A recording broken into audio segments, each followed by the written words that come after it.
Olá, eu sou o Ale Reis e estou com meu convidado Alex Mendes. Tudo bem com você, Alex? E aí, Ale, como vai? É um prazer, muito obrigado pelo convite. Para mim é um prazer estar aqui nesse bate-papo aqui descontraído, falando sobre algo que é muito importante, pelo menos para mim e para você, que é a arte, a música, que inclusive faz parte dela, né?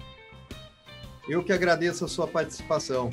E você que está nos vendo agora, quer ajudar o canal? Clique em inscrever-se, ative as notificações, clique no joinha e compartilhe. Alex, para quem não lhe conhece, quem é Alex Mendes? Bem, vamos lá. Atualmente eu sou bandolinista do Conjunto Retratos, um grupo de choro aqui de São Paulo, e também sou ilustrador. Eu faço desenhos em caneta esferográfica, e isso já há muito tempo. Não sei se a gente comenta aqui como que isso tudo começou a acontecer, Eli. Opa, vamos começar por aí. Quando foi que você entrou no mundo das artes em geral? Bem, a arte, eu acho que ela sempre teve comigo. Eu comento até com a minha esposa aqui em casa.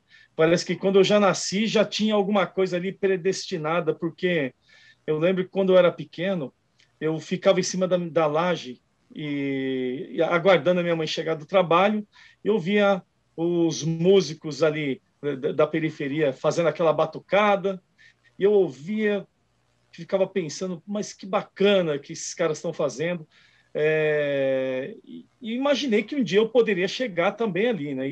Mas eu era muito menino, E nesse mesmo período, né, ali no finalzinho dos anos 80, aconteceu uma coisa que era engraçada, e era meio comum para nós, principalmente que morava na periferia, ainda dentro da arte, que eu via aqueles balões todo decorado, todo desenhado, e eu olhava e falei, como é que a pessoa consegue desenhar um balão daquele? Então, acho que esses foram os meus primeiros insights, os primeiros mesmo, em relação à arte, né?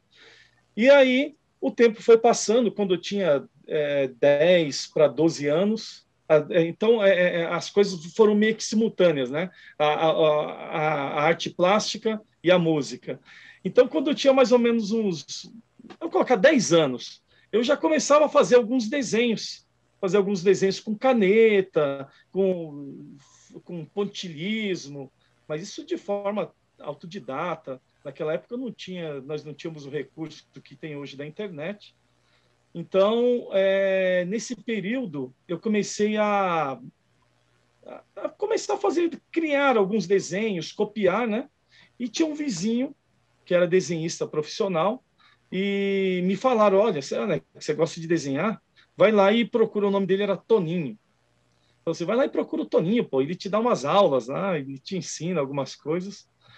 E eu fui lá, menino, garoto, né? Ele já um adulto, já profissional, ele era ilustrador profissional.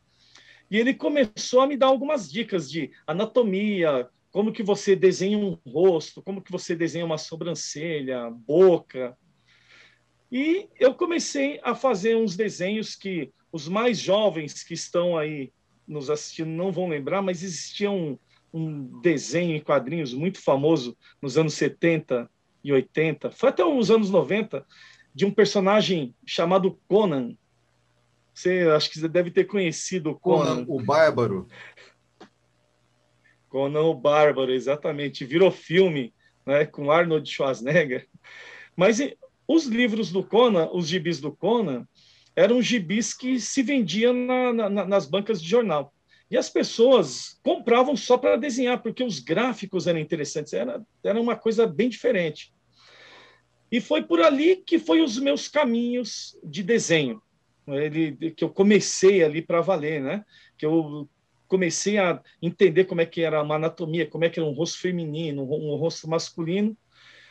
E ainda também nesse período, quando eu tinha ainda entre 10 para 11, 12 anos, eu tive no meu tio, ele morava aqui perto do Jabaquara, o nome dele era Edino, meu tio Edino. Ele era um sujeito muito... gostava de música, era um sujeito culto, né? Falava de coisas difíceis, tinha livros, né? Então, bem diferente do que acontecia no restante da família.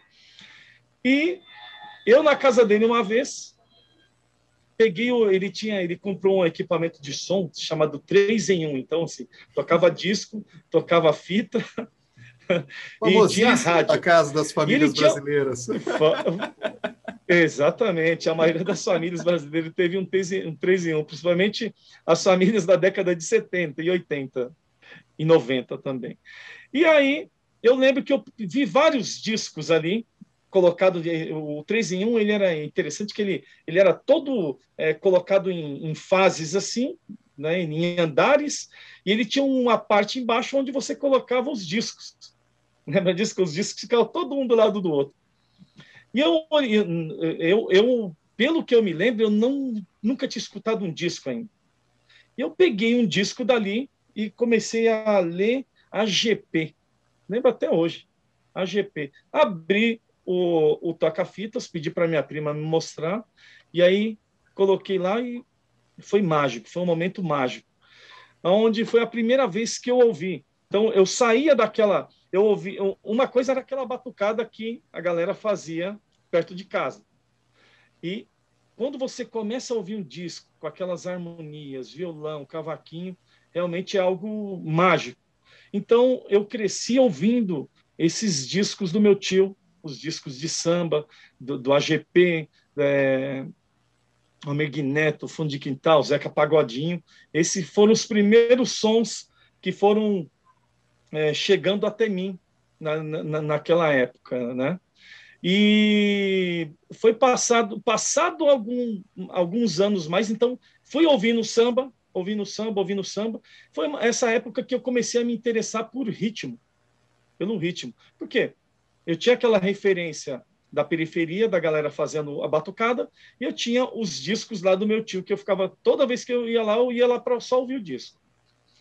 E aí eu comprei um pandeiro. Menino, tinha 13, 14 anos. Comprei um pandeiro e ficava tirando ali de ouvido. Aquilo que eu fui aprendendo, tudo de ouvido, fui tirando. E nesse período eu não estava mais desenhando, tá? Foi um período que eu fiquei praticamente voltado para a música e para aprender música. E aí, rapaz, eu tive um primeiro contato com o choro, com 14 anos ali, 13 para 14 anos, onde eu vi o primeiro choro na minha vida, que era o Brasileirinho. Rapaz, eu ouvi o Brasileirinho e falei, como é que pode alguém fazer uma coisa dessa num cavaquinho? E fiquei novamente extasiado, vou usar essa palavra que difícil, porque eu acho que foi isso que eu me lembro que me causou. E aí eu falei, então tinha o pandeiro, eu falei assim, rapaz, esse pandeiro aqui tá muito xoxo, eu preciso mudar de instrumento. Eu não conhecia ninguém que tocava cavaquinho. Eu tinha um primo que tinha um cavaquinho que era, inclusive, desse meu tio, mas ele nem sabia afinar o cavaquinho, né? E aí eu peguei e falei assim, eu preciso entrar numa aula de instrumento, né? Lembro que comprei um disco, na época, eu nem tinha aparelho não de tocar o disco, que tinha a música Brasileirinho, né? E eu trouxe esse disco em casa, eu lembro que a minha mãe falou assim, mas filho, você comprou um disco, mas você vai ouvir aonde isso aqui? Não tinha começado a trabalhar ainda, tinha uns 13 anos. Mãe, depois vamos comprar o disco, depois a gente compra o aparelho. E com uns 15 anos, mais ou menos, eu comprei um aparelho, 15 para 16 anos, eu comprei um aparelho de som que tinha... que tocava disco, né? E aí eu ficava ali, colocava o Brasileirinho, ouvia o Brasileirinho. Quando acabava o Brasileirinho, eu não deixava pular para outra faixa, eu voltava lá para o Brasileirinho de novo. Então, eu não me dava a oportunidade de conhecer o restante das músicas que tinha no disco. E aí eu lembro que uma vez me falaram que tinha uma roda de choro. Nossa, você gosta de chorinho, pô. Meu tio me via eu tocando, eu ouvindo o Brasileirinho. Ele falou assim, você precisa ir na Contemporânea, loja de instrumentos musicais contemporâneos. Lá tem um chorinho que acontece há muitos anos. E toca, eu, Alex, ir para lá, para a roda de choro da Contemporânea. Foi, assim, a outra experiência assim, que inesquecível, porque pela primeira vez eu vi um monte de músicos virtuosos tocando, e aquilo ali, para mim, foi realmente impressionante. Levei um caderninho na época e eu ia anotando algumas coisas que eles falavam, né? Eu ouvi até um choro chamado Tristezas de um Carnaval. Né? Esse foi o choro que me impressionou ali na roda de choro, de um compositor chamado Rossini Ferreira. Né? Tristezas de um Carnaval. Choro lindíssimo, muito bonito esse choro.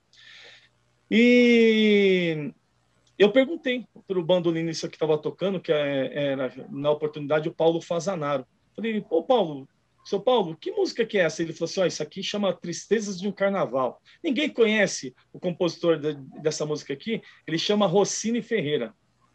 Eu lembro que eu anotei, eu não tinha ainda um cavaquinho, né?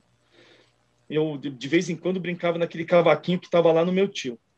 E aí eu falei assim, pô, agora preciso comprar um cavaquinho. Né? Adquiri um cavaquinho e comecei e antes, quando eu fui comprar o cavaquinho, tinha um cavaquinho que chamava Rosine, Sim. que foi esse que eu comprei. Porque eu falei assim, vou comprar esse Rosine, porque deve ser do mesmo cara que fez aquela música. Eu achei que tinha alguma coisa a ver, né? O cavaquinho Rosine, eu lembro que a música é do Rossini Ferreira. Então, Rossini, eu achei que tinha alguma coisa a ver. Depois fui descobrir que não fazia sentido nenhum. Mas aí eu comprei o cavaquinho e comecei, nessa oportunidade, a tirar algumas musiquinhas, principalmente os pagodes dos anos 90 ali, que estavam surgindo, dos anos 90. Teve uma febre de pagode aqui em São Paulo, muitos grupos, e eu comprei um cavaquinho mais para aprender aquelas músicas, tirar as introduções, né? E aí eu entrei numa escola de música, né, no Centro Cultural do Jabaquara. Mas isso, entre esse período, passou-se, pelo menos, eu fiquei uns 4 anos com cavaquinho assim, sem desenvolver muito, porque a gente trabalhava na época, tinha namorada, aquela coisa toda, né? E aí foi quando eu entrei numa escola de música para valer, no Centro Cultural do Jabaquara. Tem um professor lá, chamava-se professor Agenor, né? Ele morava no Campo Limpo, ele era um músico da noite, mas um sujeito muito bacana, que ele ensinava para nós, não ensinava só música, ele ensinava cidadania. Eu lembro que ele falava assim, olha, quando você chegar em algum lugar para tocar, né, tenha essa postura, faça isso. Né? Lembro que nós, na época, surgiu algumas coisinhas para fazer como aluno ali, né? Aí o pessoal servia alguma coisa e ele falava assim, não, calma, deixa servir o pessoal, daqui a pouco ele vem servir a gente. Então era muito legal esse professor, decente mesmo. E foi ele que me deu os meus primeiros passos no choro. Então, até contar aqui rapidinho uma coisa que é legal do Agenor, que ele é o seguinte, como ele vinha lá do Campo Limpo até o Jabaquara, ele, nesse período, quando eu comecei a estudar lá no Jabaquara, no final dos anos 90, ele não era contratado mais já da casa, mas ele dava aula de graça. Então, como o Centro Cultural já era conhecido por haver oficinas de música, ele abriu as inscrições lá no mês de janeiro para as pessoas que iam começar em março. Né? Rapaz, tinham, sem exagero, olha, mais ou menos uns 200 alunos. Aproximadamente 200 alunos ali no Centro Cultural, todos eles para aprender música. Então, você tinha adolescente, pessoas novas, pessoas mais velhas. Né? E o Agenor, ele sabia como é que funcionava. Porque, assim, quando você abria a aula de música, vinha aquele monte de gente. E ele queria ficar com as pessoas que estivessem mais interessadas em realmente aprender música. né? E aí ele usou uma estratégia. Ele fala, o que ele fazia? As aulas começavam às 8 da manhã. Então, das 8 da manhã até às 10 era aula teórica. A peneira começava aí, não né? Se pegava. Já começava. E aí todo. Você imagina, aquela meninada com 13, 14, 16 anos querendo aprender música. E aí o professor fala para todo mundo: olha, a primeira coisa que nós vamos fazer é o solfejo. E pegava lá a nota dó, e ficava solfejando o método que era de graça, que ele xerocava e trazia para o pessoal. Então, começava com 200 alunos. No primeiro mês, o primeiro mês já estava com 140. Quando chegava no outro mês, 100. E quando passava o primeiro semestre, né, março, abril, maio, junho, quando chegava no mês de julho, já tinha o número de alunos ideal que ele considerava para dar aula. Então, tinha cerca de 30, 40 alunos. Já ficava mais fácil, né? Porque aquelas pessoas que que foram parando, eu lembro até hoje, vinham as pessoas, esse negócio de solfejo, isso aí não é nada, a gente quer tocar, então é difícil. E aí ele ficava com essa média de alunos, depois entre 30 e 40 alunos. E quando chegava no fim do ano, porque dada a exigência dele de tirar aulas, de começar apertava mesmo, ele apertava os alunos nesse sentido de buscar mais e mais e mais. Quando chegava no final do ano, tinha 10, 12 alunos. Aí começava o outro ano, começava de novo, aquele monte de gente, né? Até o dia que ele veio a falecer. Mas, enfim, então eu comecei a aprender com esse professor, né? Fernando também aprendeu com ele, um outro músico que passou pelo meu conjunto, Alexander. Conheço muita gente que aprendeu com ele, né? Então, ele foi o meu mestre, assim, nesse sentido. Ele que fez essa segunda, me deu esse impulso para buscar mais conhecimento e mostrando assim que a música.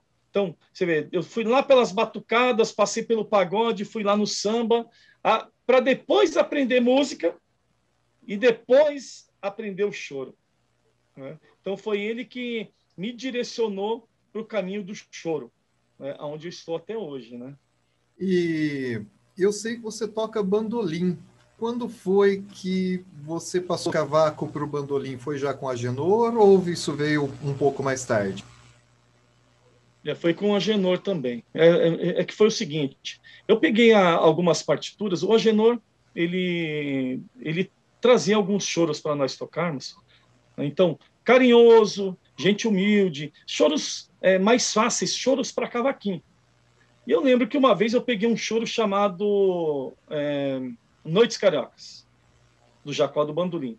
E quando eu fui fazer a leitura, no cavaquinho não dava, faltava a corda, né? Porque o bandolim ele tem uma extensão de notas maior do que o do cavaquinho, né? O cavaquinho começa com aquela corda ré grave e o bandolim começa com uma corda sol. E da corda sol até a corda ré você tem 7 notas, né? E eu comecei, foi nesse mesmo período que eu falei, Agenor, mas essas músicas aqui, ó, que eu trouxe, eu consegui umas partituras, mas elas não servem. Como é que eu vou tocar isso aqui? Aí ele falou assim, então, aí você precisa ter um instrumento que tenha uma outra extensão. E foi quando na realidade, eu nem comprei um bandolim. Eu comecei a ir nas rodas de choro, e aí tem um grande músico aqui de São Paulo, o nome dele é Chiquinho do Bandolim, né? Ele sabia que eu tocava um pouquinho de cavaquinho, e nessa época eu estava colecionando partituras. Então, é super difícil você conseguir partituras, né? E o Chiquinho pegou e falou assim, Alex, eu vi que você tá aprendendo bandolim aí. Eu afinava até o cavaquinho como bandolim, mas não é a mesma coisa. Ele falou assim, eu vou te dar um cavaquinho. E eu vou te dar um bandolim. E esse menino, esse rapaz, o Chiquinho, ele me deu um bandolim. na época, me deu um bandolim, coloquei cordas, comprei um afinador e comecei a tocar. E aí eu tocava e levava para o Agenor fazer as correções. Aí o Agenor tinha um ouvido absoluto, aí ele fechava o olho, vai, toca aí. Opa, essa nota está errada aí. Isso é um sol sustenido, não um sol natural. Toca aí de novo. Aí eu fazia, aí, ó, essa daí, ó, essa nota aí, não é essa. Pode colocar ela natural. Então o Agenor, ele ia corrigindo, corrigindo esses detalhes. Mas ele não conhecia o instrumento. Ele era um músico, tocava cavaquinho, tocava violão, mas ele nunca teve um contato assim com bandolim. E eu também não tive. Eu conheci o Chiquinho, conheci alguns bandolinistas, mas ninguém que me deu aula assim. Tanto que eu até considero que eu não. Quando eu vejo hoje eu tocando, se for comparar com a forma correta de se tocar bandolim pelos métodos, eu toco errado. Mas ele funciona, o jeito que eu toco. Ele acaba funcionando. E Alex, que ano foi mais ou menos esses acontecimentos? Então, quando eu peguei o bandolim, isso eu tenho uma clareza. Hoje eu estou nesse ano aqui de 2021, estou com 43 anos. Tá? Então, né, foi exatamente, eu tinha 20 anos, quando eu peguei o bandolim assim, pela primeira vez. Quando eu peguei um bandolim, eu tinha mais ou menos entre 20 e 21 anos. Né? Foi quando eu comecei a ir nas rodas de choro. Né? Eu tô e o Agenor... Não, pode falar. Não, só ia comentar que o Agenor, o Agenor faleceu em 2006, quando eu estava começando, porque o bandolim é um instrumento que ele demora para se aprender, é como se fosse o violão demora também, piano. Então, quando eu estava mais ou menos no quinto, sexto ano de bandolim, né, estudando de forma autodidata, sem nenhuma orientação externa, né, foi quando ele veio a falecer. Então, assim, ele não acompanhou as nossas primeiras gravações, alguns trabalhos mais importantes que nós fizemos. É por isso que eu estava perguntando, porque em 2006 você formou o grupo Conjunto Retratos.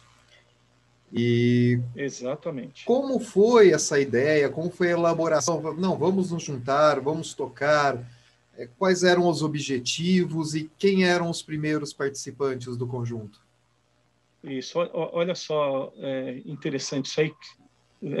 Inclusive você chamou pela ordem cronológica aí, e faz todo sentido, porque o Agenor, olha só que interessante, ele falava assim para nós, e chegou uma vez que os alunos estavam num nível avançado mais assim de instrumento, e ele fazia como se fosse a cada 3 meses uma espécie de formatura. Então, eu chamava a minha mãe, mãe, hoje vai ter lá, nós vamos fazer um chorinho ao vivo. Aí tinha um camarada que tocava violão e ia apresentar uma peça. O outro tocava um teclado. Nós fazíamos essas reuniões musicais, geralmente 2 vezes por ano. E eu lembro que uma vez ele falou assim, nós vamos fazer, vocês vão tocar juntos. Porque uma coisa é você tocar sozinho, eu ficava ali aqui sozinho em casa. E ele falou assim, agora nós vamos tentar tocar junto. E aí eu comecei a aprender os choros, porque eu aprendia, mostrava para ele, o Agenor falou, tá legal. Só que teve um dia que ele falou assim, vamos começar a reunir. O Alexander e o César, por exemplo, que eram 2 alunos que tinham lá, que inclusive fizeram parte do meu conjunto, falou assim, vocês vão acompanhar o Alex agora.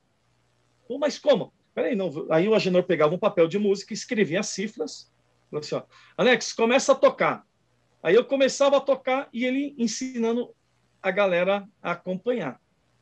Isso já meados de 2003, 2004, mais ou menos nessa época, né? E aí, quando foi em 2006, assim, pouco antes... Não, entre 2005 e 2006... nós começamos a ver que essas reuniões eram super legais. Nós nos divertíamos e as pessoas que iam eventualmente estava passando ali pelo Centro Cultural, gostava de assistir, né? E aí eu falei assim, pô, galera, nós podíamos montar um grupo de choro. O que vocês acham? A gente montar um grupo de choro para, sei lá, de repente até vir alguma coisa mais profissional, mas a ideia era só de nos reunirmos, né? E aí eu falei assim, beleza, quem que vai ser o grupo? Ó, vamos começar aqui, ó. Eu toco bandolim, então eu seria o solista, não tinha nenhum outro solista. E aí tinha o Alexander, que tocava violão de 6 cordas, e a esposa dele também tocava violão, né? E aí tinha também um rapaz que tocava pandeiro, morava aqui perto de casa. Ele tocava umas 3, 4 músicas de pandeiro, mas já dava para tocar, né? E ele e o Fernandinho, que também está conosco hoje no conjunto. Então foi com esse grupo, e o Agenor também fazendo um outro cavaquinho. Nós tínhamos 2 cavaquinhos ali. E aí nós começávamos a tocar lá esses choros tudo um pouquinho mais simples, né? Doce de coco, Pedacinhos do Céu, Gente Humilde, né? Esses choros começaram a fazer parte do nosso repertório. Porém, essa formação ainda ela não tinha nome. Ela não tinha nome. E aí, uma vez, nós fomos trocando os integrantes, porque tinha pessoas que estavam ali que não conseguia, por exemplo, ir tocar à noite num bar. E o César, que também era aluno da Agenor, falou assim, rapaz, olha, eu consegui um lugar aí para a gente tocar. Consegui um lugar para a gente tocar e vamos lá? Vamos. Né? E não existia o nome do conjunto. E aí nós tocamos uma esfirraria pequena, dessas de bairro, e aí aí na outra semana eu falei assim, gente, bem legal ainda, que nós ganhamos esfirra para tocar, olha só que legal. Tocar, legal. Primeiro pagamento foi em esfirra, né? Foi em esfirra. Né? E aí, rapaz, falou assim, galera, a gente precisa colocar o nome nesse conjunto. E aí, como é que vai ser o nome do conjunto? E aí começamos a especular, né? Vamos fazer o seguinte, o que você acha? Na hora me veio o nome Retratos. Porque Retratos em homenagem... Retratos é o nome de uma peça musical do maestro gaúcho Radamés Natali. Radamés fez uma peça musical, um concerto para bandolim e orquestra, chamado Suíte Retratos. E nessa Suíte Retratos, ele representou musicalmente o nome dos 4 pilares que ele considerava do choro. As 4 pedras fundamentais do que a gente conhece hoje de choro. E ele colocou cada um dos 4 movimentos com o nome de um compositor. Então, tinha lá, tem uma música que chama Pixinguinha, a outra é Ernesto Nazaré, a outra Chiquinha Gonzaga e Anacleto de Medeiros. Né? Deixa eu ver. Pixinguinha, Chiquinha, Ernesto Nazaré e Anacleto de Medeiros. Isso aí mesmo. Né? Esses 4. E aí o que acontece, rapaz? Eu fiquei com esse nome, assim, me veio, foi o primeiro nome que me veio, porque eu já estava um pouco adiantado no choro, eu já estava ouvindo muito isso aí. Quem não teve a oportunidade, até recomendo a quem estiver nos assistindo, que pegue aí, pesquisem Suíte Retratos, e vocês vão ouvir que maravilha que são os concertos. E hoje você tem os concertos em várias formações. Mas a formação com bandolim e orquestra, que foi a primeira, né? Pois bem, aí eu falei assim, eu acho que Retratos é um nome legal. Só que a galera não conhecia o nome, não conhecia a história, né, a do que estava por detrás. Principalmente a história que tinha por trás disso aí. E aí é comum aqui, não só aqui em São Paulo, mas no Brasil, você colocar o nome do conjunto. Conjunto Tati Bitati, é o nome do choro do Jacó do Bandolim. Conjunto Velhos Tempos, é um choro do Jacó. Conjunto Pedacinhos do Céu, é o choro do Valdir. Então, é muito comum o nome de um conjunto ser o nome de uma música. Muito comum. Porém, né? Eu achava que Retratos também soava musical, né? Retratos, o nome é legal, né? Então, veio aí, eu falei assim, galera, então vamos fazer o seguinte, Retratos eu não acho legal. Aí o outro, não, cada um defendendo o seu nome. Uma coisa normal, né? Falei assim, gente, desse jeito não vamos resolver, porque já estava 2 horas ali e ninguém resolvia qual que era o nome, que ia ser o nome do conjunto. Aí falou assim, eu sugeri, vamos fazer o seguinte, vamos fazer uma forma mais democrática aqui, porque assim, cada um quer um, não dá para colocar o nome de todo mundo. Vamos colocar num papelzinho e a gente faz um sorteio, cara. Vamos fazer um sorteio, né? A gente pede para uma outra pessoa puxar o papelzinho que sair vai ser o nome do conjunto. E aí a galera topou, né? E fizemos lá o sorteio. Aí nós estávamos na casa de um dos integrantes do conjunto, chamava William, né? Tocava 7 cordas. E aí ele chamou uma senhora, acho que era vizinha dele, morava no mesmo quintal, pediu para ela tirar o papelzinho. Rapaz, sabe que papel que saiu? Conjunto Retratos. Conjunto Retratos. Né? Saiu o nome Conjunto Retratos, os caras, que é isso? E ficou, né? Porque nós tínhamos combinado ali o jogo. Né? Uhum. Porém, muitos anos depois, uns 2 anos depois, eu falei para eles que quando eu fiz o papelzinho, todos os nomes dos papelzinhos estavam Retratos, entendeu? Por isso que o nome saiu Conjunto Retratos. Porque eu não ia colocar outro nome, tinha que ser Conjunto Retratos. Então foi assim que surgiu o conjunto, em meados de 2006. Então, nessa época, a formação inicial, eu podia ter trazido uma foto aqui, mas eu tenho ela. Depois você me Era manda a eu foto, no coloca. bandolim. Legal.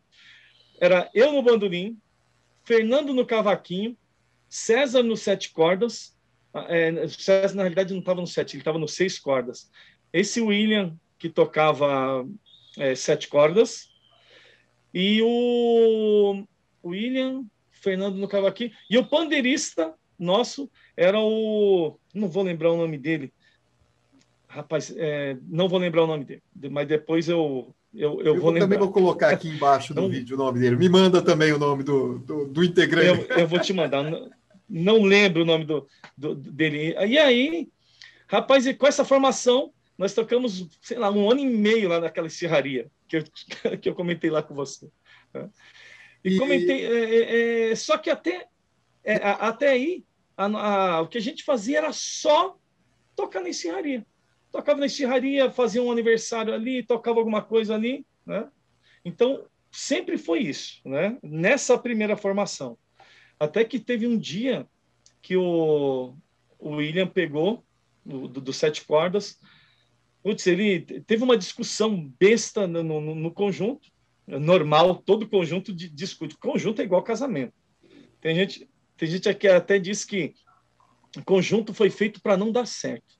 Essa é uma máxima que as pessoas comentam de formação musical. E aí o William pegou e falou assim, lembrei o nome do pandeirista, Anderson. E aí o William pegou e falou assim para o Anderson, Anderson, cara, não gostei disso que aconteceu, tal, né? E falou assim, eu acho que a gente devia sair. E eles eram primos, né? Eu acho que nós devíamos sair. Falei assim, bem, se vocês quiserem sair, tudo bem, mas não é para tanto. Mas, enfim, aí eles saíram, aí eu trouxe um outro pandeirista, né, que ficou conosco também, sei lá, mais uns 8 anos, que é o Marcelo. Marcelo ficou muito tempo com a gente, e os 7 cordas, ficamos sem 7 cordas nesse tempo, por alguns dias, porque o César tinha acabado de comprar uns 7 cordas e ele já estava começando a tirar algumas músicas, né? Então, chegou uma época no conjunto, e aí o conjunto foi andando. Aí chegou uma época no conjunto que nós promovemos o César para 7 cordas. Ele tocava 6, ele recebeu uma promoção de uma por corda mérito, a mais, né? E ganhou uma corda a mais e assumiu definitivamente os Sete Cordas. E foi nesse mesmo período que nós resolvemos criar um projeto de choro, né, que nós consideramos assim, um dos, não só nós, né, mas se você for pesquisar aí, um dos mais importantes projetos voltado ao gênero choro na cidade de São Paulo. Não é porque é o projeto hoje mais longevo. Não existe nada parecido com o que aconteceu lá no Jabaquara. E lá em 2006, quando nós começamos, né, que aí que eu comecei, né, já quando começou o projeto Choro na Manhã, mudou um pouco a formação, porque o Paulo Gilberto da flauta, ele já vinha tocando conosco por algum período, né, nesse finalzinho, quando mudou a formação do conjunto, né, quando saiu o William junto com o Anderson, o Paulo Gilberto já estava conosco em alguns períodos ali. E aí ele entrou no conjunto, e foi nesse período que veio o start. Falei, pô, a gente podia fazer uma reunião mensal aqui no Centro Cultural e começar a convidar as pessoas para participarem, para tocarem e tal, né? Mas assim, tudo de forma organizada. Eu tenho os registros desde as primeiras apresentações, quem que tocou, quem eram os músicos que estavam, o número de público. Tanto que eu lembro que a primeira apresentação, já contei isso algumas vezes, mas eu vou lembrar de novo, primeira apresentação, haviam 6 pessoas na plateia. 6. Uma delas era minha mãe, tinha que estar, né? Mãe não ia falar, né? Mãe não abandona, viu, Ale? Mãe está lá sempre presente. Principalmente, imagina um filho artista.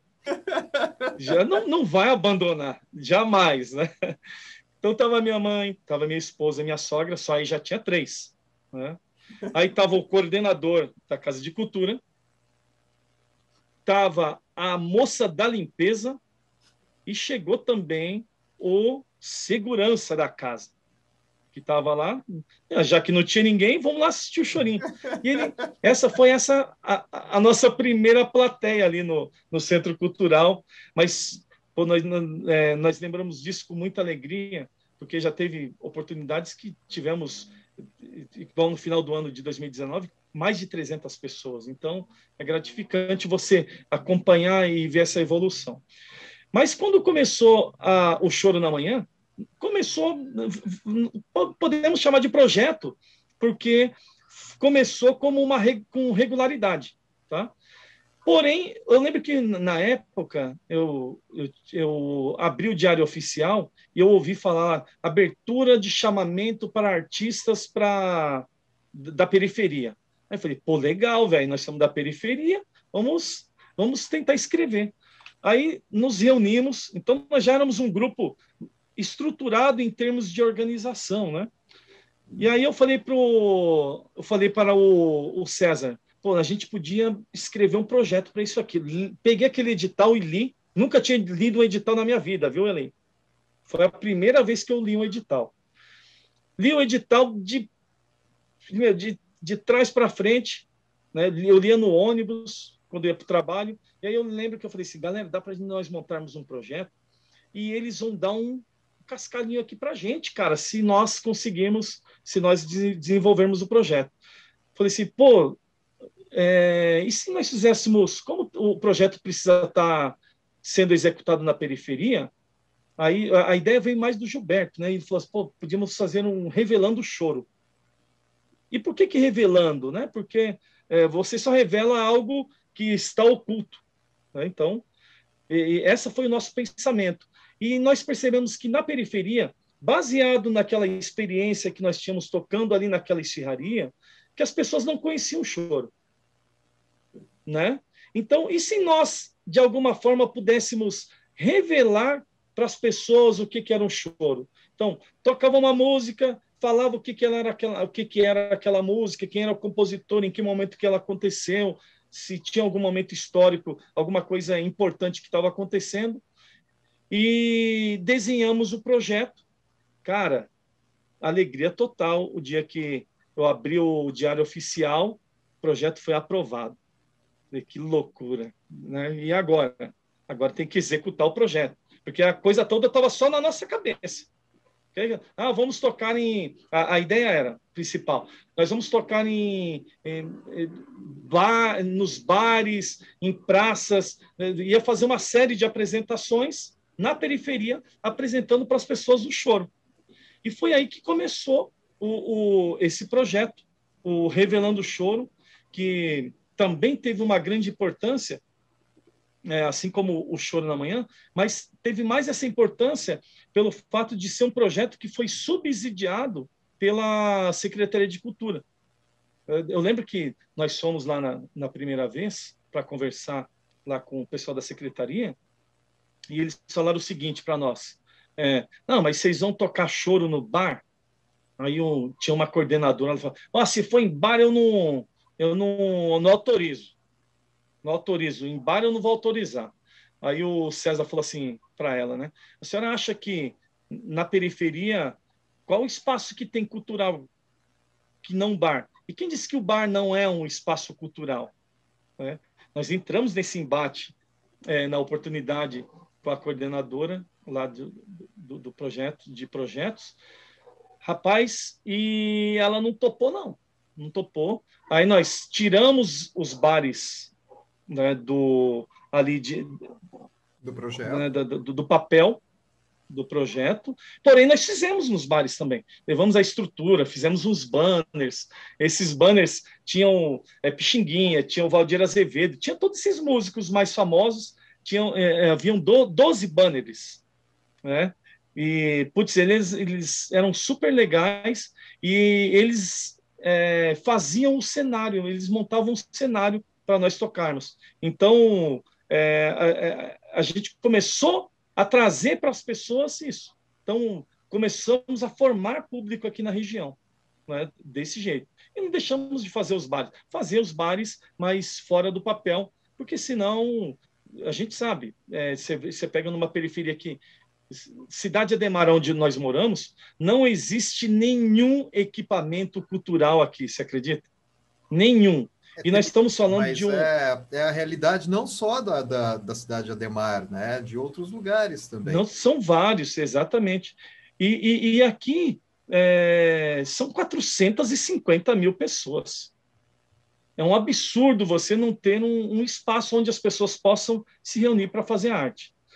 Então, esse eu considero que foi um dos projetos mais importantes, e foi também o período que nós descobrimos que, se nós queríamos fazer choro, a gente não tinha que sair também um pouco fora da ideia de bar, porque todos os grupos de choro queriam tocar em bar, né, em São Paulo.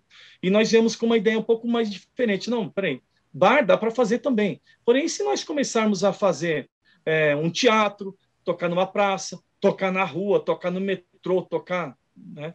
E nós tocamos tudo que você imagina, tocamos em vitrine de loja, tocamos em perfumaria até, né? Mas isso era uma proposta de tentar levar o choro aonde fosse possível, né? Então, esse projeto foi o mais importante nesse sentido de nos nortear para outras possibilidades. Ô Alex, antes de continuarmos um pouco mais em outros projetos e voltar no assunto do choro da manhã, como é escrever, em linhas gerais, como é escrever um projeto? Porque eu sei que muita gente tem essa curiosidade, muitos às vezes tentam, porque, de fato, é um processo que requer alguns cuidados. Mas é para todo mundo, não é? Porque, como você havia dito, vocês nunca tinham nem visto um edital de projeto. E conseguiram o seu espaço. Não é? Então, em linhas gerais, como é escrever um projeto? Tá. O projeto não é nada mais, nada menos do que você transformar em algo concreto aquilo que está dentro da sua cabeça, né? Então, que algumas coisas são menos mensuráveis do que outras, né? Porque, vamos imaginar, meu projeto é fazer um celular. A hora que eu fizer um celular, ele está feito, você está vendo ele, né? Então, fica mais fácil. Agora, no nosso caso, quando surgiu o projeto, surgiu o edital, nós sentamos e falamos assim, porque eles já dão uma dica, né? Primeira coisa, o que você tem na sua cabeça? Porque assim, o projeto ele nasce geralmente de um sonho, né? Pessoal, nossa vontade era fazer música em vários locais aqui na região. Tá? Então, beleza. Então, esse é o projeto. Por quê? Então, o projeto ele tem que responder a isso. Por que você quer fazer? Né? Ele tem relevância, a sua ideia?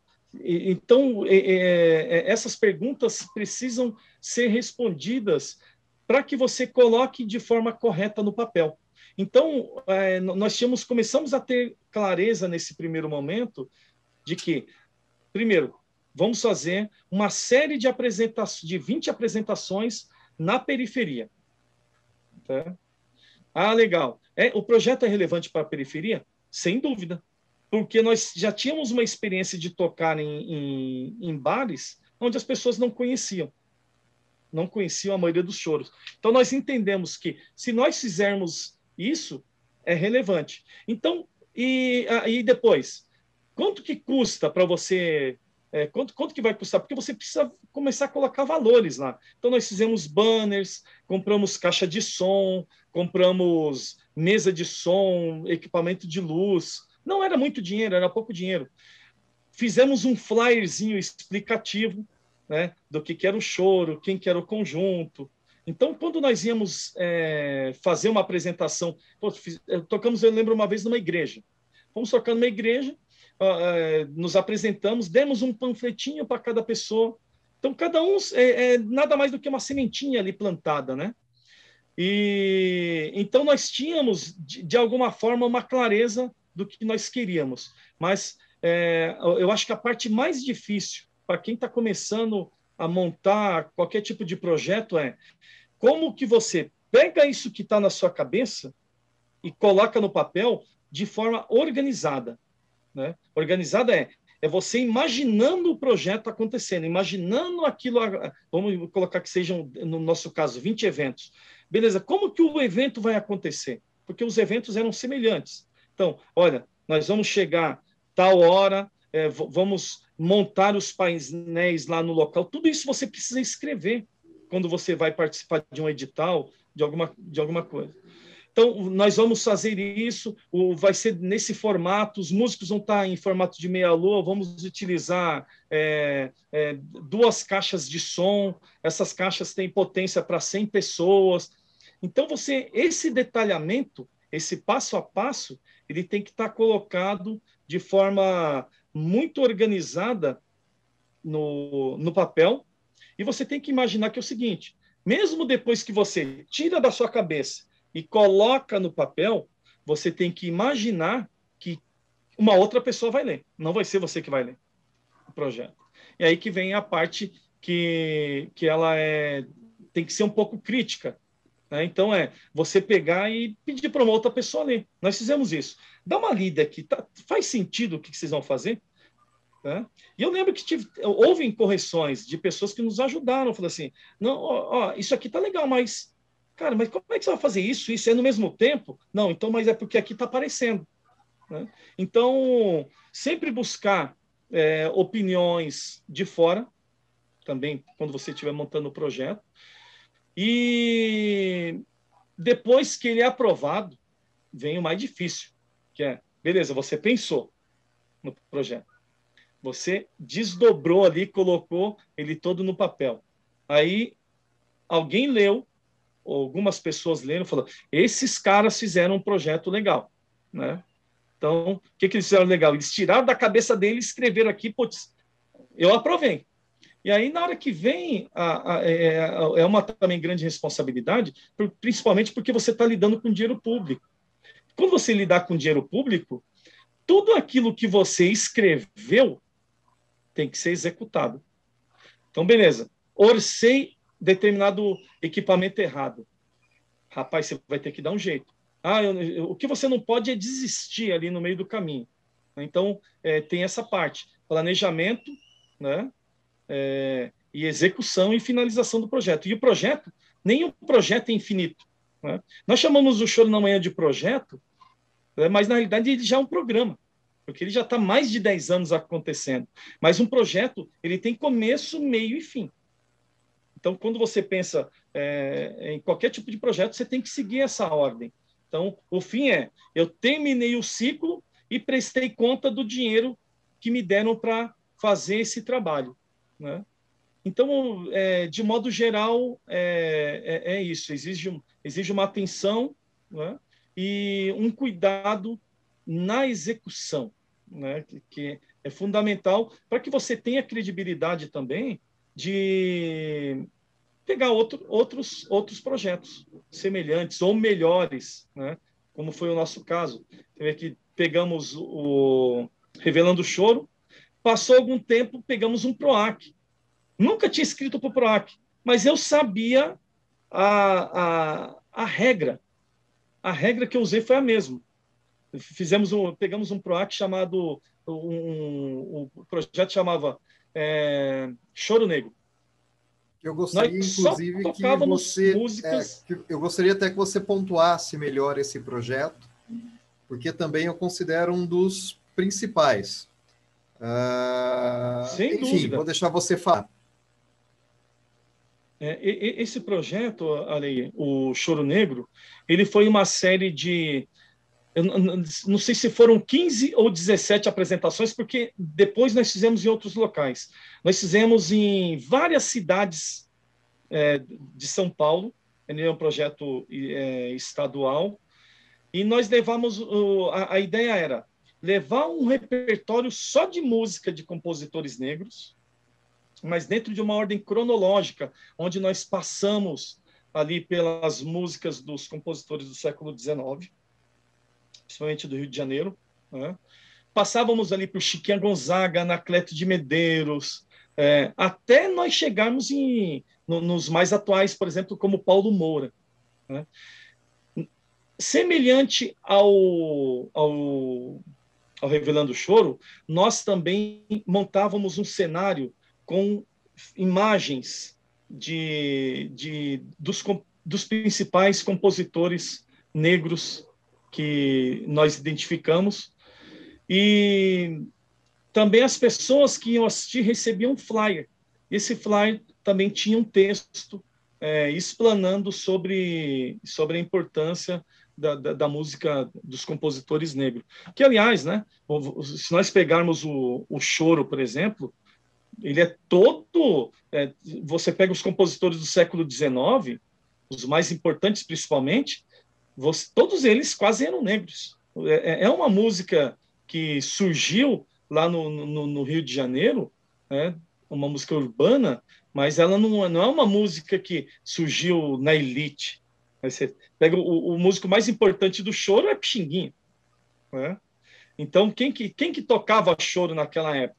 Eram músicos, filhos de escravos, barbeiros, eram pessoas comuns, né? Então, hoje, eu já cheguei até a entrar num embate sobre essa questão, que eu fui na Secretaria de Cultura e eu ouvi de uma pessoa lá que o choro estava elitizado, né?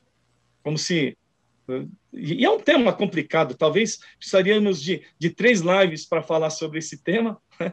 Porque não é que o choro está elitizado, talvez na opinião dela, porque parece que realmente o choro trocou de mão, mas não é que trocou de mão no sentido de foi tomado, mas é que hoje o choro está na mão dos jovens, os universitários tocam choro, né? Você tem uma meninada tocando choro, e saiu, mas você não tem mais aquele... antigamente era uma música de velhinho, né? Se falava, o choro, eu já ouvi muito.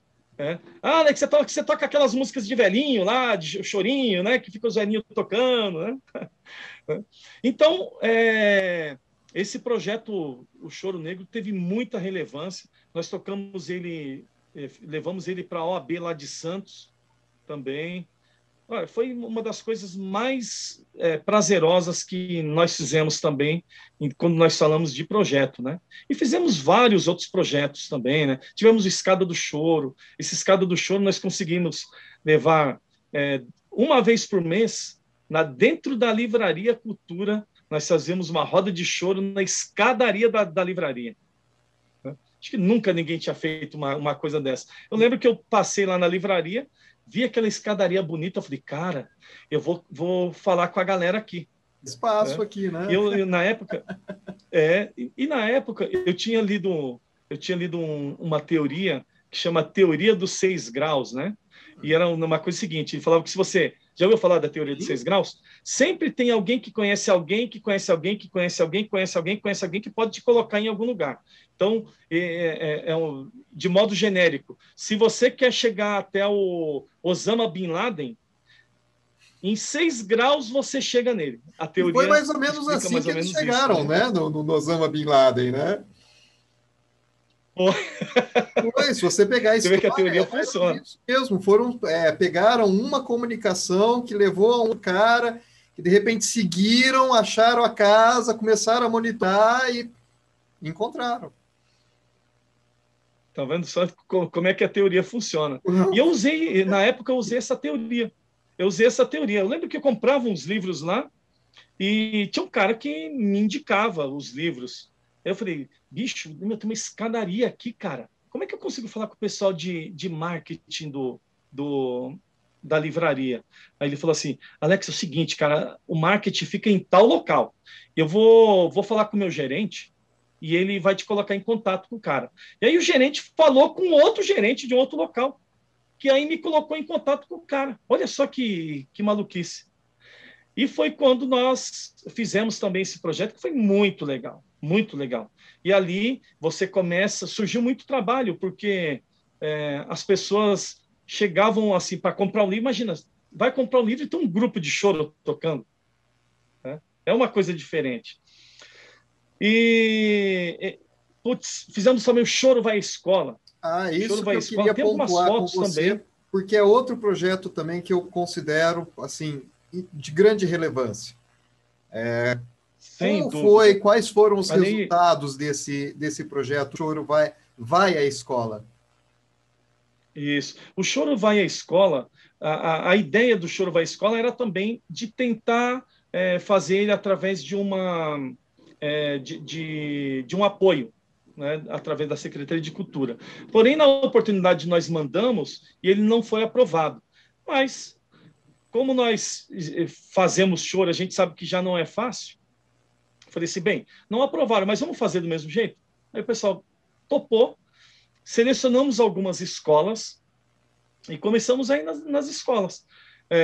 Sempre muito bem estruturado no sentido de organização. Então, nós falávamos com algum professor, né, que tinha alguma ligação com arte. Esse professor sempre tinha um outro professor também militante da arte, que conseguia articular. Aí ele pegava 2 aulas depois do intervalo, e aí nós pegávamos e fazia no pátio e no mesmo formato. Montava os painéis com os nomes dos músicos, colocava som, trazia flyer, colocávamos músicas para que as pessoas, para fazer uma ponte com as pessoas. Então, entre um choro e outro, nós colocávamos um samba, por exemplo, da Dona Irã Barbosa.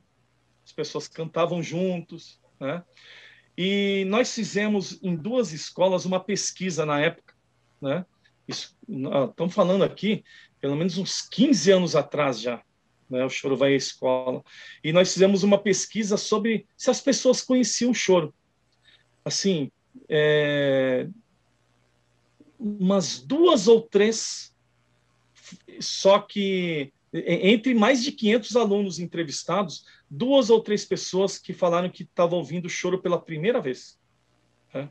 Isso é triste, né? Porque é um sinal de que nós não estamos fazendo com que a nossa música chegue aonde tem que chegar, que é justamente nessa meninada, para que elas tenham a possibilidade de escolher, pelo menos, entendeu?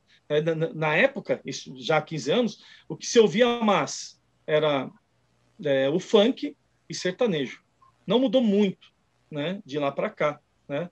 Porém, é uma coisa que nós refletíamos, né? Pois se essas pessoas tivessem anteriormente a possibilidade de ter contato com uma música diferente. Será que seriam essas mesmas escolhas? Né? Aí uma reflexão só para a gente pensar mesmo, né? Tá certo.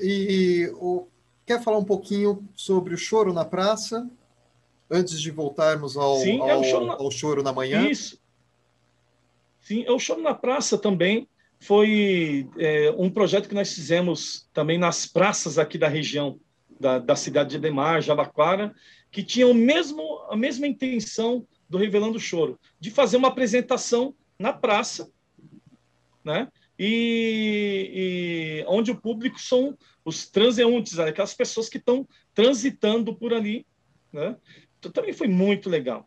Nesse aí nós conseguimos um pequeno apoio aqui da prefeitura da região da cidade de Ademar, e eles montavam uma espécie de um palco lá para nós, e nós tocávamos. Abriu muita coisa. O público hoje do Choro na Manhã, muitos deles vieram desses pequenos trabalhos, né? Das pessoas que iam lá, olha, eu estou vindo aqui porque eu vi no jornal aqui que vocês estavam aqui e eu tinha assistido vocês lá naquela praça, lá na Guacuri, né? Então, são projetos que nos orgulham muito, principalmente pelo resultado que eles trouxeram em relação às pessoas que nos seguem hoje, né? Alex, antes de falarmos da cereja do bolo, que é o Choro da Manhã, que eu estou louco para voltar nesse assunto, em 2013 teve o CD, o primeiro CD do conjunto com músicas autorais. Como foi fazer um CD com músicas autorais? Porque fazer um CD interpretando, não vou falar que é fácil, não é essa a questão, mas com músicas autorais tem um gostinho a mais, não tem, não? Sim, com certeza. Olha só, eu até vou mostrar aqui para as pessoas, esse é o disco, Marcelo de Souza e Conjunto Retratos, Coração Verde e Amarelo, esse era o nome do disco. Né? Esse disco aqui nós fizemos, primeiro que Coração Verde e Amarelo tem em relação à música, nossa música brasileira, né? Mas ele tinha um apelo de marketing, porque ia ter a Copa do Brasil aqui. Né? Então ia ter a Copa do Brasil e foi quando nós perdemos de 7-1 e o CD estava em processo de gravação, né? Achei que o projeto... Eu lembro que eu falei para o Marcelo, o Brasil tomou de 7-1. Cara, sei não, esse nosso CD vai sair do papel, viu? Aí fizemos o CD, esse Coração Verde e Amarelo. O Marcelo de Souza é um saxofonista aqui da região. Ele chegou uma vez e me mostrou algumas músicas. Eu componho também. Aí ele me mostrou uma música, eu falei, cara, isso aqui é muito legal, cara, esse choro aqui é legal. Então, tem outros. Aí me mostrou outro. E ele fez um choro para o conjunto, chamado Conjunto Retratos no Bar do Gileno, que o Gileno era um bar aqui que nós fazíamos aqui na região, fazíamos um chorinho lá.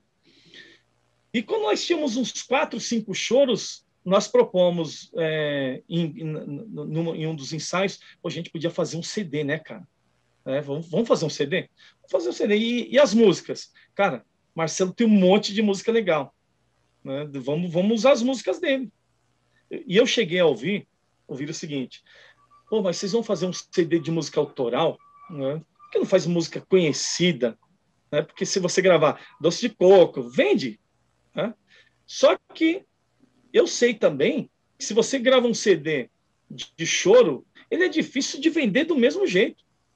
Falei assim, olha, o trabalho para se vender um CD de choro com música famosa é o mesmo trabalho para você fazer com música inédita. Então, vamos fazer com música inédita. Rapaz, fizemos lá 16 faixas. Foram 16 faixas. Né? E gravamos aqui, nós temos 15 choros aqui e nós temos um dobrado. Aquelas músicas de banda do interior, que o Marcelo tem uma formação de banda. E ele fez uma música em homenagem ao maestro Pedro Salgado. Uma música muito legal. Inclusive está nas plataformas digitais aí, se quem quiser pesquisar, se você colocar Conjunto Retratos em qualquer plataforma digital, esse CD está inteirinho lá. Dá para ouvir todas as músicas. Eu vou deixar nas Então, descrições essa foi a também. história aí do... Isso, exatamente. E aqui nós tivemos a participação de um monte de gente legal aqui.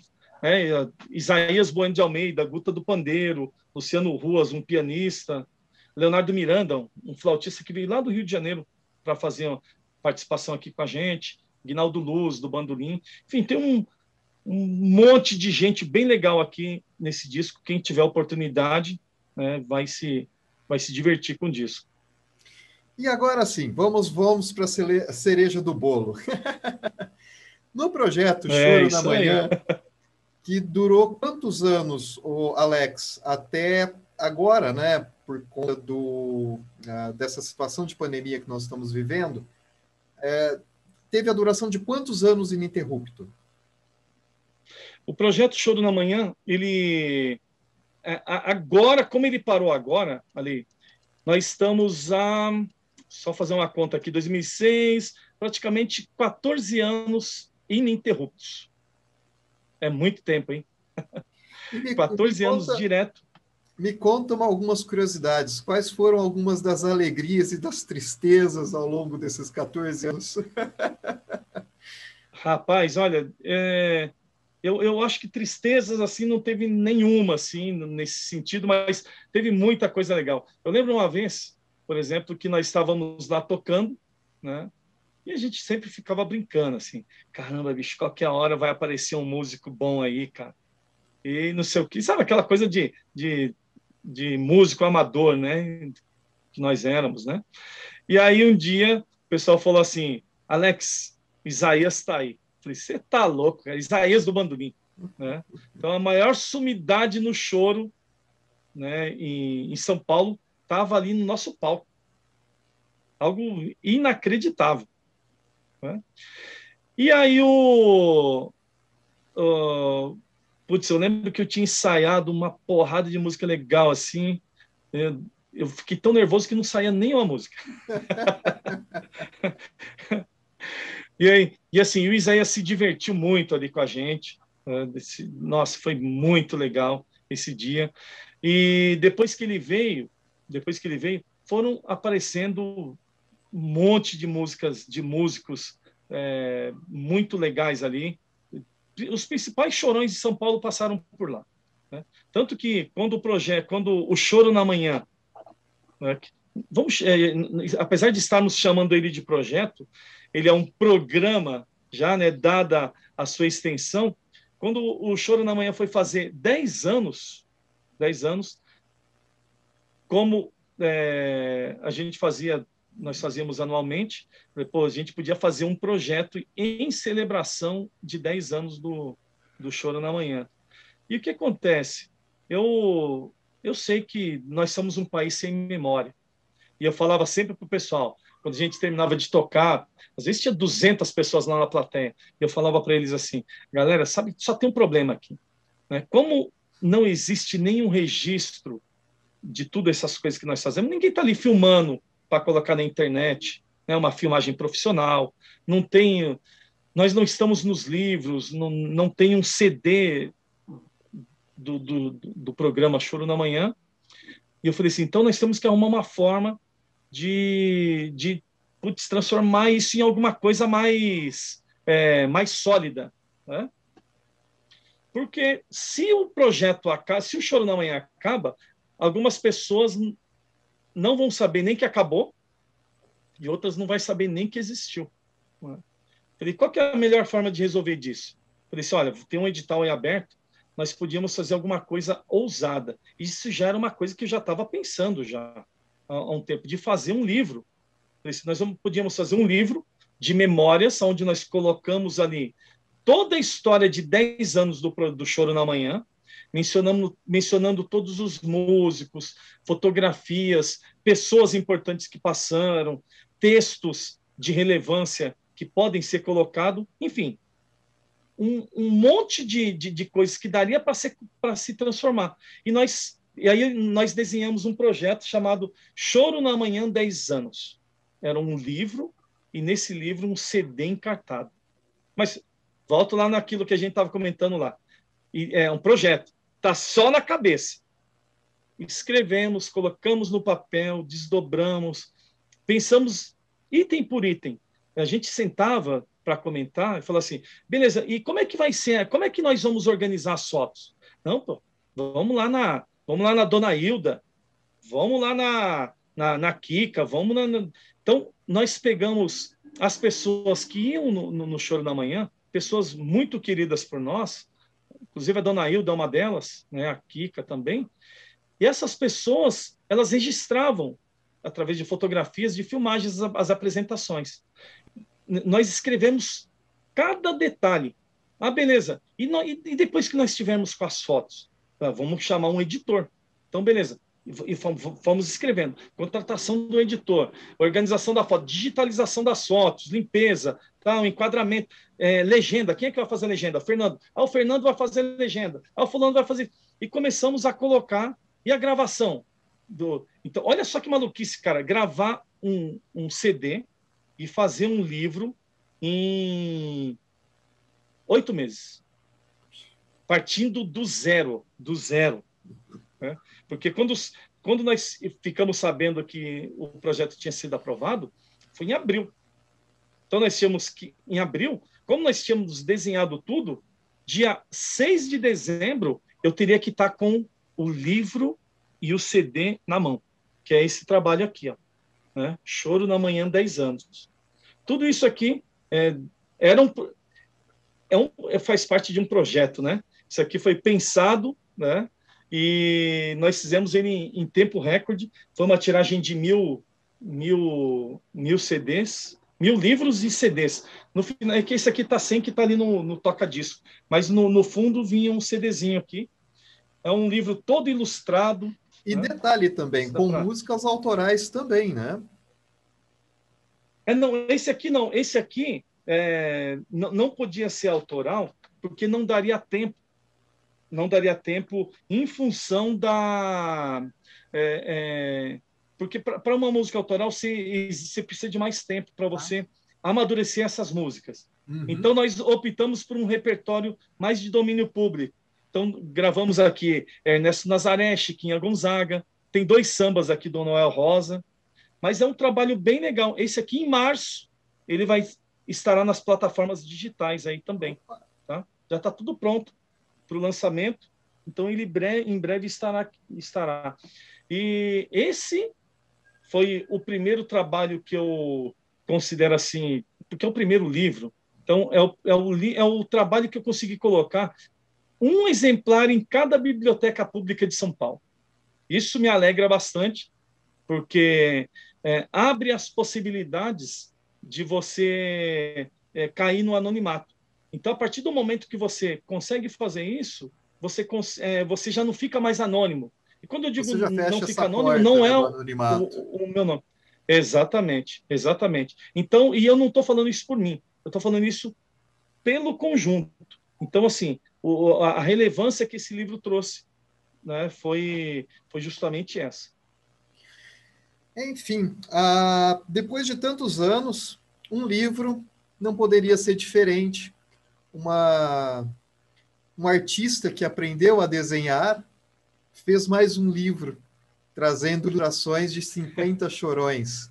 Quando isso aconteceu e como foi fazer esse segundo livro, Alex? Rapaz, a ideia surgiu em 2018. Olha, parece que foi até intencional o que você colocou sobre como se fazer um projeto. Né? Foi muito bem colocado, porque esse livro surgiu justamente dessa pergunta. Né? Eu tenho uns amigos na Zona Leste que eles têm uma banda de rock. Isso é uma banda de rock and roll. E eles falaram, como eles sabiam que são meus amigos de muito tempo, eles falaram assim, pô, Alex, vocês já fizeram os projetos, eu queria saber como que faz um projeto. Então ele perguntou antes de você me fazer essa pergunta, ele me fez essa pergunta.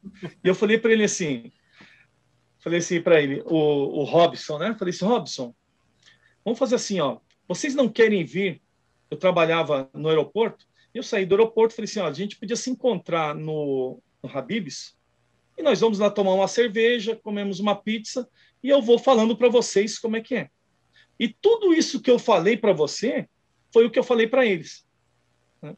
E aí nós saímos ali, eles começaram a anotar. Aí eu lembro que eu falei para eles assim, primeiro falei de forma genérica, e aí eu lembro de falei assim, vamos imaginar que eu queira fazer um livro. Vou te falar como é que funciona a minha cabeça nesse sentido. Eu quero fazer um livro. E na época, 2018, tinha um livro que estava rolando muito aí no mercado, que era best-seller, que chamava 50 Tons de Cinza, né? Aí eu falei assim, pô, esse número 50 é legal, né, cara? Falei assim, ó, vamos imaginar que eu queira fazer um livro, né, chamado 50 Chorões de São Paulo. Eu não gosto de desenhar, eu vou além agora. Então, 50 Chorões de São Paulo em caneta esferográfica. Esse foi o meu papo com os caras ali, com esses meus amigos. 50 Chorões de São Paulo em caneta esferográfica. E eles anotando como é que era, né? Então, primeira coisa, eu preciso saber como é que é o livro. Quantas páginas vai ter esse livro? Aí eu falei assim, olha, se eu tenho 50 chorões, no mínimo que eu tenho que ter 100 páginas. Então vamos fazer um livro com 130 páginas, porque você tem capa, texto, tem isso, tem mais aquilo, né? E foi isso que eu falei para ele, 130 páginas. Então, projeto, fazer um livro, objetivo principal, fazer um livro com 50 chorões de São Paulo ilustrado pelo Alex Mendes em caneta esferográfica. Falei, então, esse é o projeto. Agora você começa a desdobrar. Putz, quanto tempo que eu vou fazer? Eu demoro para fazer uma ilustração? Demora de 6 a 8 horas um desenho. Então, se eu demoro de 6 a 8 horas, quantos desenhos eu vou demorar para fazer 50 desenhos? Qual que vai ser o tempo? Alex, 4 meses. Então, você tem que colocar em 4 meses serão feitos os desenhos. E aí fomos fazendo o passo a passo. Né? E eu expliquei para eles ali e tomando cerveja. Toma cerveja, toma cerveja. Rapaz, quando saímos de lá era quase meia-noite, já estava fechando, e eu fui para casa, isso era final de 2018, né? Final do ano de 2018. E eu fui para casa, Ale, pensando, falei, cara, até que é legal essa ideia, 50 chorões, né? 50 chorões, pô, bicho, gostei da ideia, cara. Cheguei em casa, eu vou só anotar, só para eu não perder, né? Porque às vezes a ideia vem se você... É igual música, né? Vem a melodia, se você não escreve, ela vai embora, já era, acabou. E aí eu saí com aquela ideia de 50 chorões e abri o edital logo em janeiro. Aí, sem ninguém do conjunto saber, falei assim, cara, eu vou fazer um projeto chamado 50 Chorões de São Paulo em caneta esferográfica. E comecei sozinho, né? Comecei a tirar da minha cabeça e comecei a colocar no papel. E aí eu falei assim, pô, beleza, eu vou fazer os desenhos. Puta, dá para me fazer um negócio que eu nunca fiz, cara. Eu sempre quis fazer uma exposição. Eu bati aqui. Sempre quis fazer uma exposição. Aí eu falei assim, como eu vou fazer o desenho original? E o desenho original físico, ele não vai para o livro, eu vou pegar o desenho original, vou enquadrar e vou fazer uma exposição. Né? E essa foi a ideia. Aí o projeto 50 Chorões de São Paulo em caneta esferográfica. Livro e exposição. Uma exposição dos desenhos originais. Cara, outra alegria novamente, né? Imagina, você abriu o Diário Oficial. Eu lembro que eu abri o Diário Oficial, eu olhei assim, projetos aprovados, 50 Chorões de São Paulo em caneta esferográfica. Cara, eu desliguei o computador, o tablet, desliguei, pensei, eu falei, não, cara, eu acho que não é possível assim ter sido aprovado. Aí falei, vou lá abrir de novo, né? Cara, abri e tava lá, cara. Foi muito legal. E aí nós fizemos ele, tá vendo? Esse é a capa do livro. Né? Ele é todo feito, olha, em caneta esferográfica, caneta Bic comum. Né?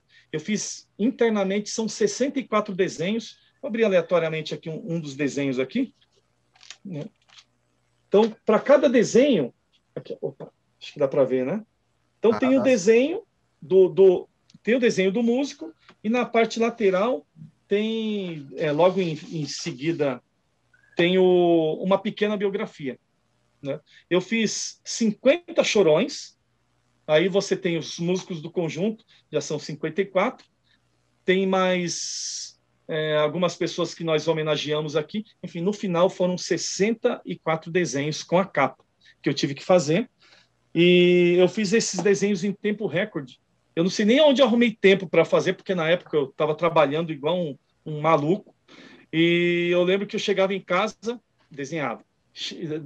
Dormia pouco, dormia 4 horas por dia, porque tinha que render os trabalhos, porque eu comecei a desenhar em abril.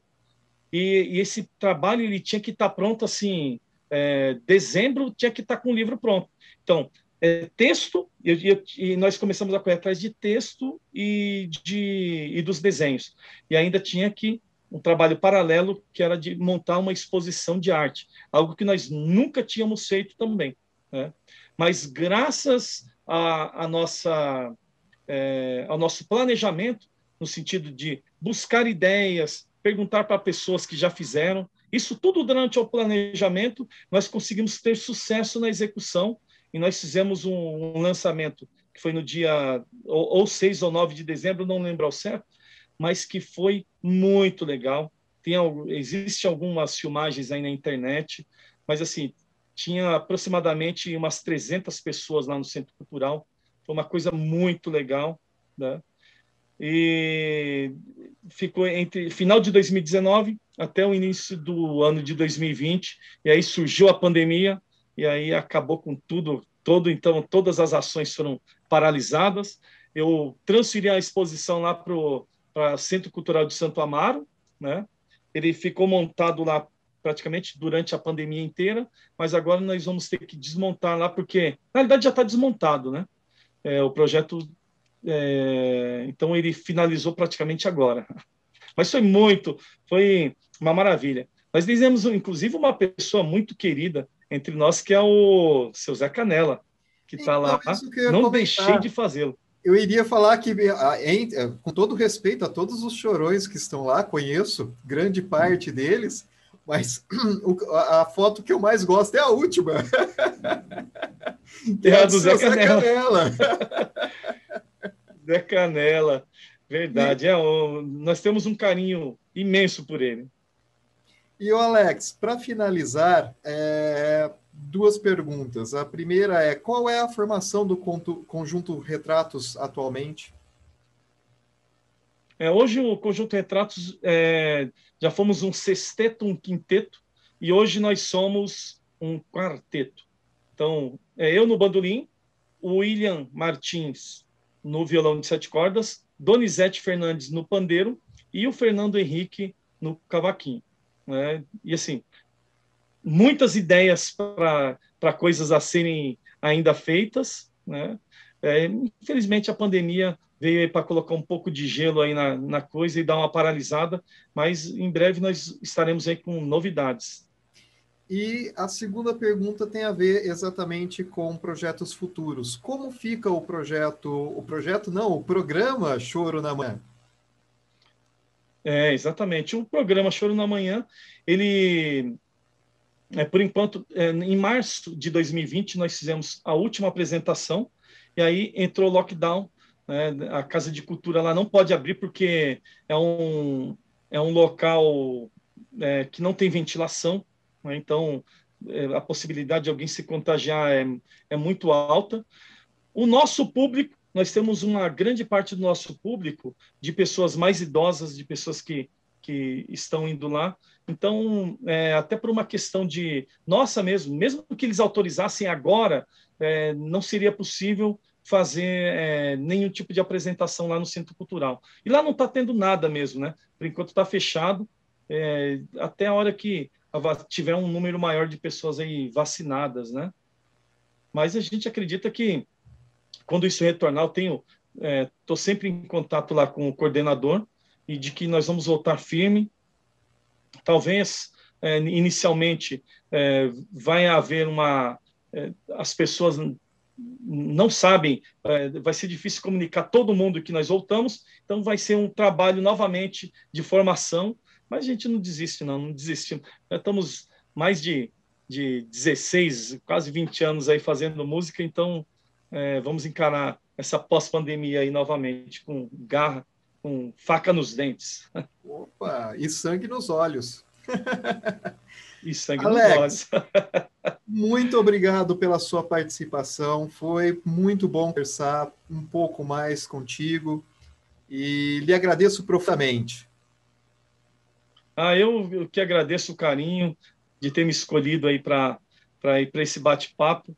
E é sempre bom nós lembrarmos. Me vi um filme aqui na mente conversando com você que raramente nós temos essa oportunidade de trazer essas coisas boas que aconteceram conosco e também de tentar mostrar para as pessoas o tanto de possibilidades que existe para quem quer fazer arte, né?